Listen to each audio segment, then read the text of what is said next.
Even though we're barely at the end of one school year, schools all over the world are already thinking about next school year and about one aspect of next school year in particular: the cleanliness of our campuses and classrooms.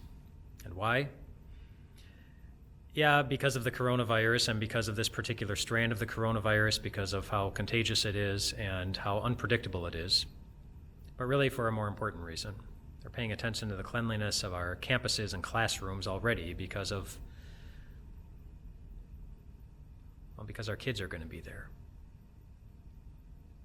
Our kids are going to be the ones on those campuses and in those classrooms. And that's why we want the places to be clean, because of who it is that's going to be there. That was really the reason behind all of the cleanliness laws that God was giving to the Israelites in the book of Leviticus, because of who it was that was going to be there. Because God was going to be there with them.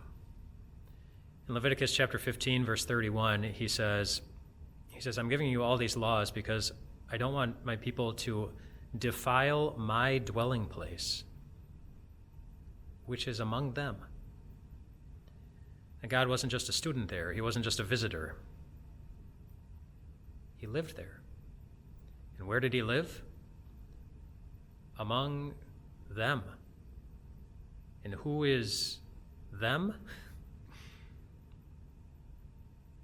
The people that were going to be defiled, that were going to defile themselves. In other words, who weren't always going to be the best and most presentable version of themselves. God chose to dwell among them. I don't know how you feel about yourself today.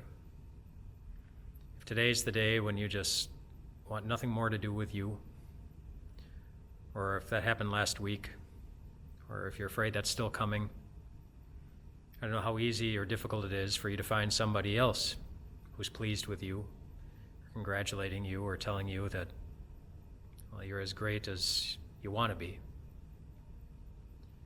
But I do know this. Whatever you see when you look in the mirror,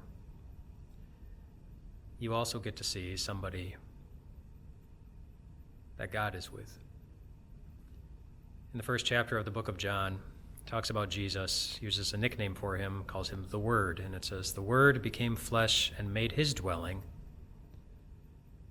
among us. And we have seen his glory, the glory of the one and only who came from the Father, full of," do you know what the next word is? Full of grace. And you know what the word grace means? It means on those days when you aren't happy with you, God is still happy to be with you.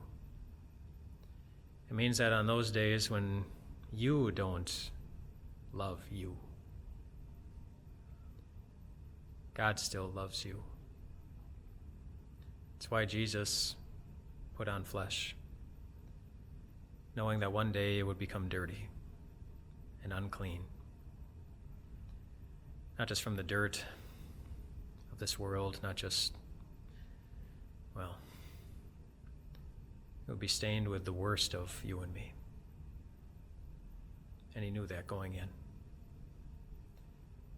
So that he could redeem us and forgive us and love us and make us presentable to a Father who is with you today and will always treat you with grace. Today is a day when God loves you. Today is a day when God has been with you. Tonight is a night when God is pleased to dwell among you and treat you with grace. So rest well tonight, my friends.